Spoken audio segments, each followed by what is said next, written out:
Welcome to Tone Talks. Welcome to Tone Talks. Welcome to How's everybody doing today? This is Attorney Antonio Moore coming to you from Tone Talks, here to have a discussion about something that's been brewing since the election. It appears that Kamala Harris is $20 million in debt after raising $1 billion. She's $20 million in debt. But we're less here to talk about how she got there and what she's going to do, but more so specifically, what was the Black involvement, Black media involvement in that spending of that $1 billion. We're going to focus down on three players. We're going to focus down on Roland Martin, Oprah, and Al Sharpton. They are a representation of what I call the decadent veil. I wrote about that 10 years ago now, and how the decadent veil plays a role of covering up Black poverty and muting the Black voice so that we don't get no politics. And I believe this is the perfect example of that. I want everybody to take a chance to call in, give your opinion, 310-388-3499. Maybe you feel differently, but what I feel is what is coming out raises to the level of a possible ethics violation. You have things that are advertisements possibly being framed as interviews and Black folks listening as if they're getting an interview. Can we talk today? What am I talking about? The FEC filings, meaning the filings by the campaign, Kamala's campaign, show organizations run by Al Sharpton and Roland Martin received payments from the Harris campaign ahead of their softball interviews with Kamala Harris. We also saw Oprah, and it looks like $2.5 million went to Harpo. They done got Roland Martin too. All of this is ridiculous by these people taking this money. Now, one of the things that people kept asking myself, Yvette Carnell, is, well, then why don't you do something? Well, what this does is it limits our ability to do anything because it makes the Black voice, the Black political voice, look split when actually by paying these people, Kamala is making them her voice. So you pay somebody before an interview that's supposed to be a journalistic interview, then you ain't got to deal with me and Yvette. So there's nothing we can do unless you get rid of these people. Maybe you don't understand it, maybe you do, but you will understand it by the end of this show. Shout out to everybody in the chat. Your grandmama been watching Roland. She got some things to answer today. She need to tell us, if I give you proof, because we already had the Hillary thing, and we'll go through that in a second with Roland, that he has not been right for us, what you gonna do, grandma? Because we can't have you up in here doing things that ain't right for us. Now, I've made the case and stand by it that Trump ain't right for us, and the Trump voters got problems. But what I will also say is this is disingenuous, and people who voted for this and who actually supported this got some answering to do as well. They done put us in a corner. Now, we said in 2019, it's interesting when people come to us and talk about Kamala, meaning myself, Yvette Carnell, and ADOS, American Descent of Slavery, which is a representation of our work product. We said in 2019, it's not whether Kamala Harris is Black enough, critics say, and they're talking about me and Yvette. You can go read this article. It's February 2019, and go find other people's statements around it. You won't find anything.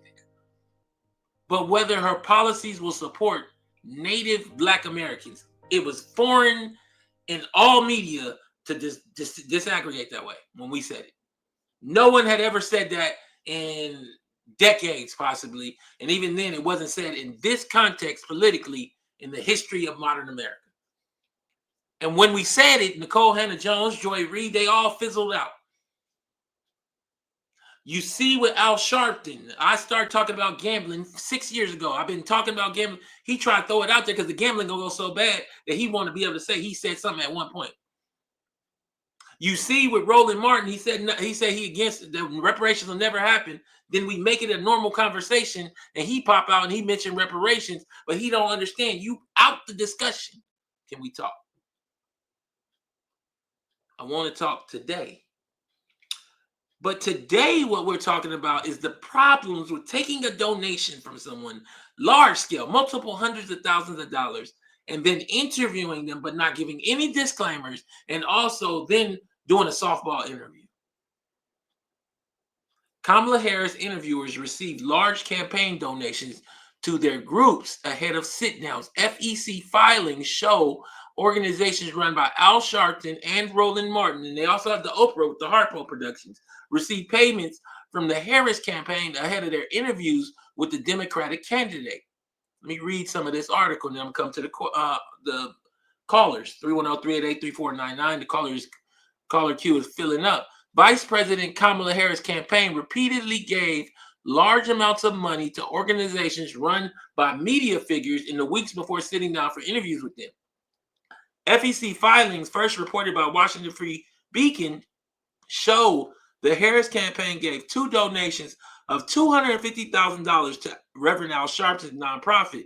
Harris sat down for a friendly interview with the NBC host on October 20th, in which he asked her what she wanted her legacy to be 50 years from now. Well, here we go with her FEC. I wanted to actually get it so we can see the dates, and then we go back to the interview, the date they gave us, and we can see here $250,000 going to the National Action Network that pays Sharpton, I believe, either a few million or something, nearly $1 million, very high salary.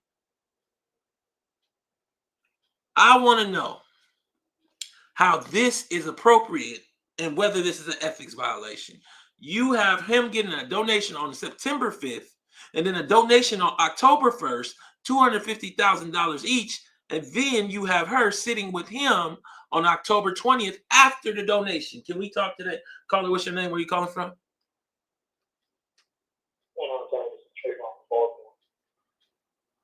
Yeah, man. This is like a natural continuation of where we've been going. This is pay for play. I feel like this might be a turning point, though. Considering that Roland, he's known for being boisterous and trying to be the smartest person in the room. Well, we got you now through the FEC basically being paid to give a softball interview. In particular, you giving cover to Kamala over not having a black agenda. Come on. Like, this should be, and making it so other people can't even talk about it, because basically she can avoid us after that. She's done her black interview. You got to understand. Yeah. What I'm saying is, and I'm not talking just to you, I'm talking to everyone watching and everyone that will watch. She only has to do so many black interviews. Well, if she paid the person that is the black interview, she then doesn't have to do any black interviews, because that's really just a commercial. So how you end up with no agenda is no one is able to get her on camera saying things like, I don't plan on doing nothing for black folk. Because she paid the person hundreds of thousands of dollars. Why would they ask that question? Come on. Come on. Go ahead. Yeah. What does that say when, you say what you want about Trump? He's not paying anybody in the media to interview him. Well, you can say this, but we saw today, as I told y'all, 50% of black folks under 65 are on Medicaid. That's poor people health care. Let's call it what it is. He just made Dr. Oz the head of Medicare and Medicaid. So he cannot do this, but what he's going to do is you got to figure out, if Dr. Oz is the head of your Medicare, whether you're going to have health care, and if you better start figuring it out. Because all that gamesmanship, Trump is not the alternative. That's all I'm saying. But go ahead. I like to even go a step further. Making R.F. King Jr., the guy who said that COVID was weaponized against blacks and whites, but not Jews and Asians. The guy who also has a charity who basically caused a legal outbreak that devastated Samoa. The guy who basically, Yeah, so in this conversation, everyone, as you call in, please refrain, and as much as you can, because many of you guys have built a simple mind, like off on 0-1. I'm not saying you, because you're dynamic, I could tell. But please refrain from giving me Trump as an alternative. Tell me, in your view, just what's wrong with this. Roland taking money. If you don't have that dynamic type of language, this might not be the discussion for you, and you can't hit the corner. This brother can. Go ahead. Yeah, thank you, man. As I was saying, imagine if he's going to be HHS head, and now he's going to be the guy in charge of, combating public health. Everyone's upset about how the vaccine and the information was intimidated. What's this guy's background? Can I ask you a favor? Can we get back over? Yeah. Let's jump back over because I want to focus the show. Yeah. I want to give you your chance, but the queue is getting full, to hear one last thing and then give me your thoughts. The campaign also gave, Kamala Harris campaign, $350,000 in payment to New Vision Media. For a lot of people, these little companies be the same. I want to know, New Vision Media might not have no employees. It might just be rolling. It'll be the same as rolling. So New Vision Media on September 9th, according to FEC filing, first reported by the Times, New Vision Media is a media company run by journalist Roland Martin. Martin spent roughly 30 minutes interviewing Harris on his streaming program in October. Now, understand, Roland interviews Kamala October 15th. So he got the money in September and then interviewed her October 15th. But one thing I want you to notice, this is from the Instagram. Where's the disclaimer? Meaning, where is the disclaimer that this is marketing or that I received money from Kamala? We are obligated, we are owed a statement in this video and also on this text by Roland Martin that I received money, and I would love the amount, just like the FEC filing. But so as we watch this, we know that you're a paid person, and this might be a promotion in our view. Give me your take. Yeah, I think it's just awful. It's just ridiculous of where black journalism is right now. I mean, the NABJ was like, I'm not even going to say like that was the same, but I'm saying like in comparison to the interview, like that was clearly like actually somewhat confrontational. Like it was clear like there's no pay and play here. With Roland, this is like. Can I read something to you that somebody said? I apologize because there's a delay, but somebody said something in the chat. We have a real problem of, I call them impoverished capitalists.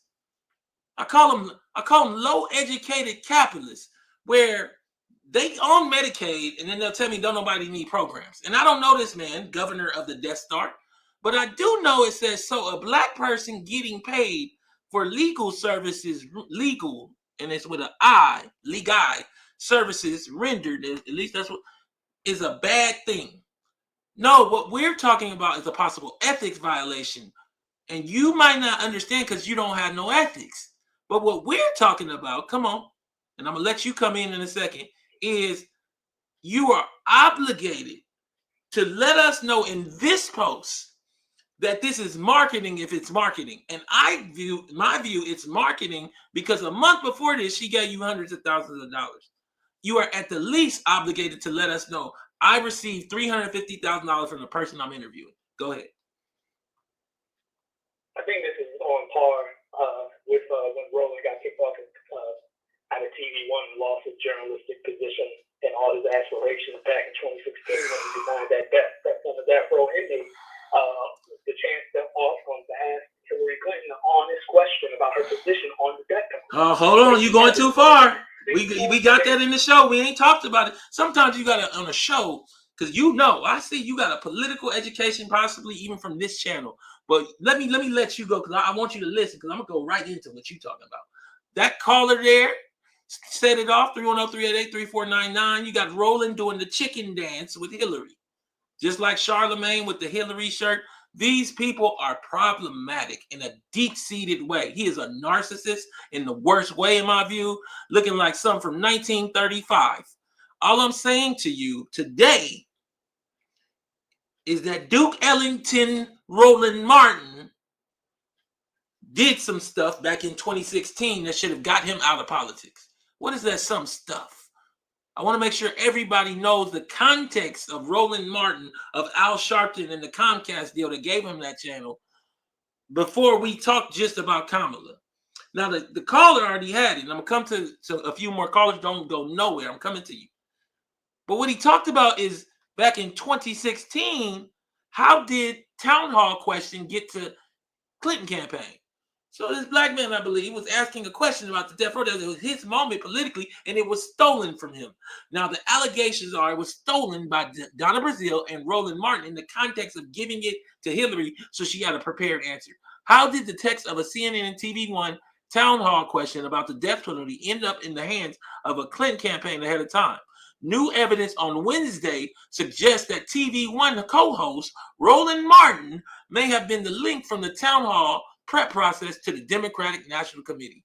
In a hacked email published by WikiLeaks, DNC official Donna Brazile appeared to tell Clinton campaign communications director Jennifer Palmieri that from time to time I get the questions in advance.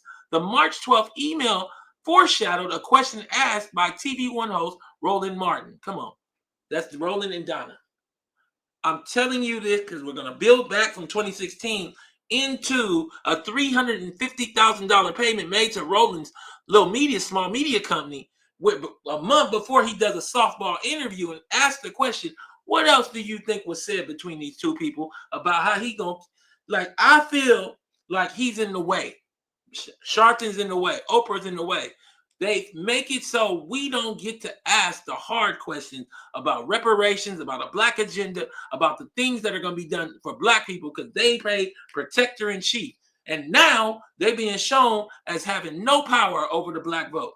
New email shows Brazile may have had exact wording of proposed town hall question, October 2016. A new email, and this is always around election time that they involve, right? A new email obtained by Politico is shedding more light on the mystery of whether and how interim DNC chair Donna Brazile might have obtained the text of a proposed question from a town hall between Hillary Clinton and Bernie Sanders. I'm going to skip down. The email obtained by Politico was written by town hall co-moderator Roland Martin on the day of the town hall to CNN producers. Clinton isn't supposed to get the question. She's supposed to answer questions that she's hearing right then on the spot. This is not scripted. You have made our politics basically unpolitical. Here's what the record shows. On March 12th, Brazile, then vice chair of DNC and CNN, the ABC contributor, allegedly wrote an email with the subject. And you can go read the whole article for yourself because I don't want to get away from the topic. But to understand Roland, you have to go back to move forward. You have to go back to when he said that reparations will never happen. He tweeted that. Before we were actually made it a national discussion. You have to go back to Hillary Clinton when he gave the question. And now you have to ask the question, why is this man here if he's going to take a payment before an interview and then give us a softball interview? Caller, what's your name? Where you calling from? Caller, what's your name? Where you calling from? What's going on, Mr. Antonio? This is Christian from Fayetteville, North Carolina. How you doing, sir? I'm a little frustrated, but I'm going to let you speak. Go ahead. What you think about this?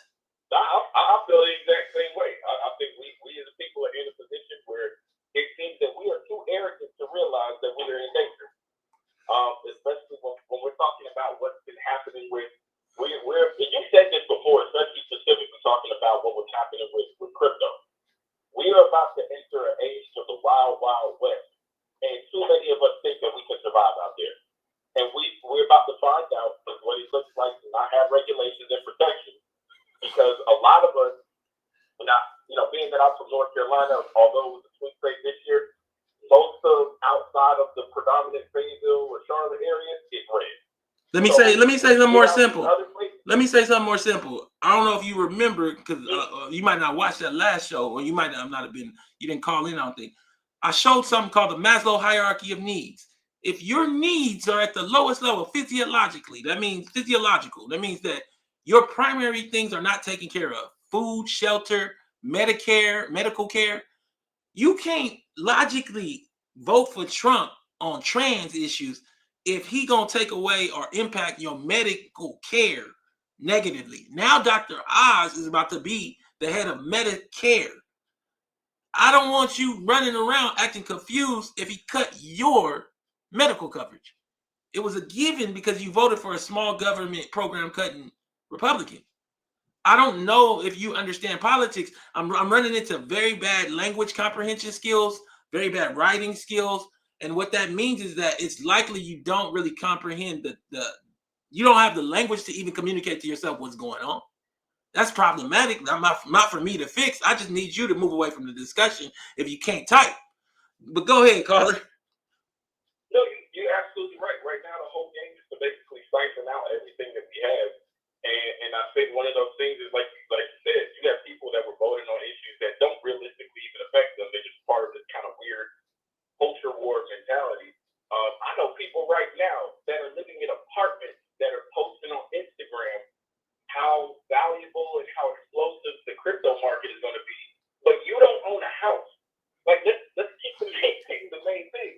That's higher. That's high. No. You might live at that what's they call that storage for less. That you might live in a storage thing. No, I'm not here to laugh at those people. I'm not saying you were. I meant it when I said it. You gotta understand how lost it is out of confusion with liberal left-wing candidates. Instead of pulling them left to vote for people that will kick you out of the storage, to vote for people that would see your medical coverage go away. You have primary needs that need to be met, and you just don't understand yet. But I think Trump will remind you. Let me read this to you, and I just want to get your thoughts. This is the rest of this article, and I'm coming right to you. Kamala Harris interviewers received large donations to their group ahead of sit-downs. According to the Free Beacon, the Harris campaign gave $5.4 million to Black and Latino advocacy groups in our effort to add more of those voters to our coalition. News of these expenditures comes as the campaign faces increasing scrutiny over the $1.5 billion spent during her short presidential campaign. The Times report also found that star-studded election eve rallies cost the campaign over $10 million. The campaign also made $500,000 in payments to Oprah Winfrey on October 15, a month before Winfrey's town hall. Overall, the full price of the event with Winfrey was closer to $2.5 million. What I am here to say to you, or to get your thoughts on, is, isn't it ethically inappropriate for Al Sharpton, for Roland Martin to interview these people without a disclaimer at the bottom of their interview that says they received hundreds of thousands of dollars a month before? 100%.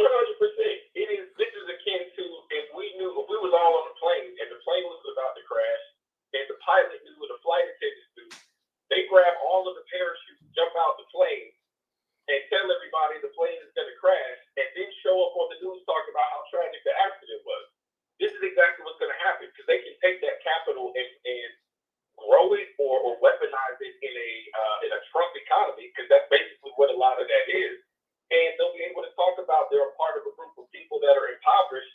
But as you said, ethically, to even say that it's an ethical failure, I feel like it's even an understatement. It is so ridiculously predatory and just scumbag-like behavior to feed off of your people like that, use them in that way, get whatever, especially from a presidential candidate. Well, let's talk about Sharpton for a second before I let you go. Sharpton, we talking about Al. We talking about step it back, ha.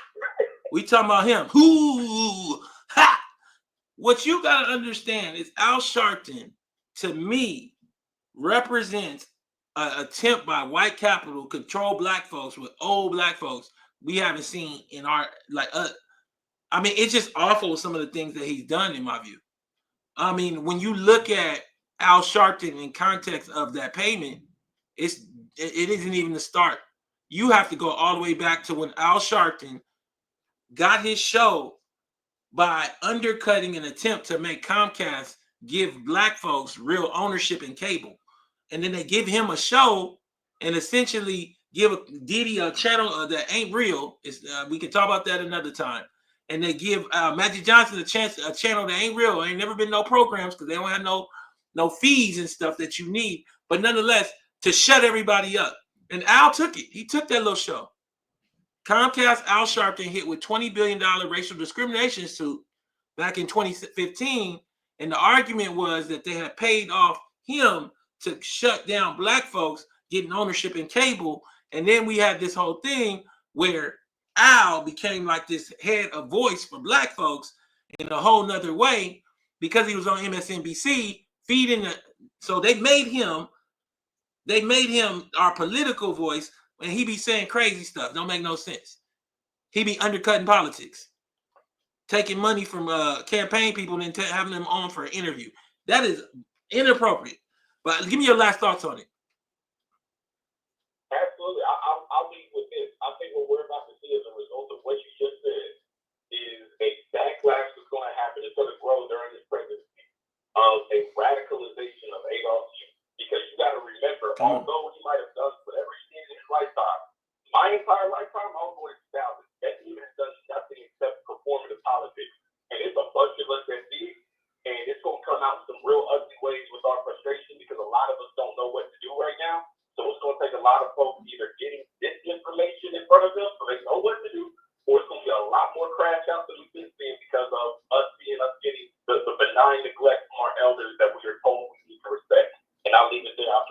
Okay. That is somewhere to leave it.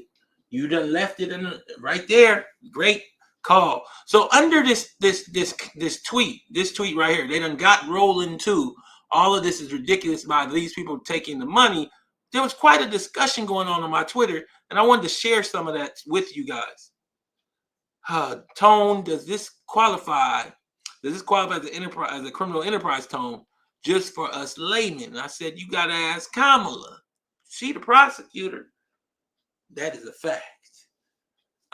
What's the big scoop? This is called business. That's what the man with the I don't know what this is. Some cartoon as his avatar asked me, what's the big scoop about Kamala and the ethics violations that we possibly are seeing, and the fact that we don't get no black politics because it gets snuffed out. What's the big scoop? This is just business. They got the right to sell us out, sell our politics out. I said it's a possible ethics violation. You need a political education, and if it is not, it is awful, because then the interviews are akin to unmarked promotion, meaning there was a whole thing with Instagram and the promotions, people using celebrity promoters on Instagram, and Instagram was forced to make them have a disclaimer when they're promoting a product. In this case, what my argument is that by her giving hundreds of thousands of dollars to these people that will then interview her and be represented as journalists, she has set it up where they are speaking as marketers for her campaign rather than journalists. And there's an obligation to have a disclaimer that they received that money. And I believe it goes further. There's an obligation for these two men, Al Sharpton and Roland Martin, to never receive that money from Kamala Harris. And if you do, you just don't get to interview her at all. And I need to see where the campaigning money goes to, too. Was it in pamphlets? Was it in, what did you do with this money to further her campaign? I don't want to hear it just went to car payments. I don't want to hear it went to new studio equipment. See, that's the game they play. So the game, follow me on the game. So what they'll do is take that $350,000 and they'll buy themselves a new studio. So instead of paying for it out of their pocket, they pay for it with Kamala's money, but they're going to use that for the next 2-3 years, the cameras and all that. And really what happened was that was the way of paying you money, so that when we interview on these cameras that I pay for, and I'm just saying a possibility of how it go down. I'm saying this is exactly how it went down. I'm interviewing a camera I pay for. You ain't gonna say nothing to me. You ain't gonna ask me no hard questions. Do y'all follow it?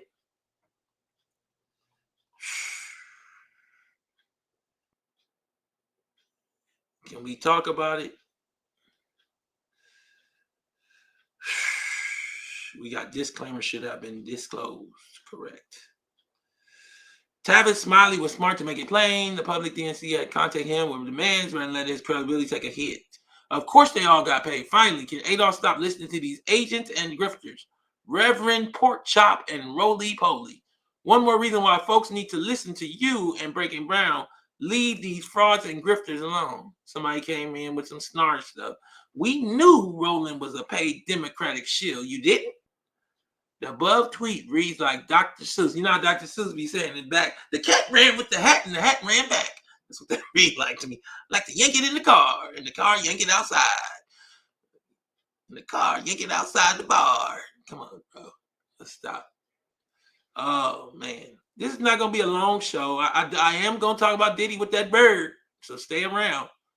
Y'all heard about Diddy and the bird by Shine. He said that the bird was sacrificed before the verdict.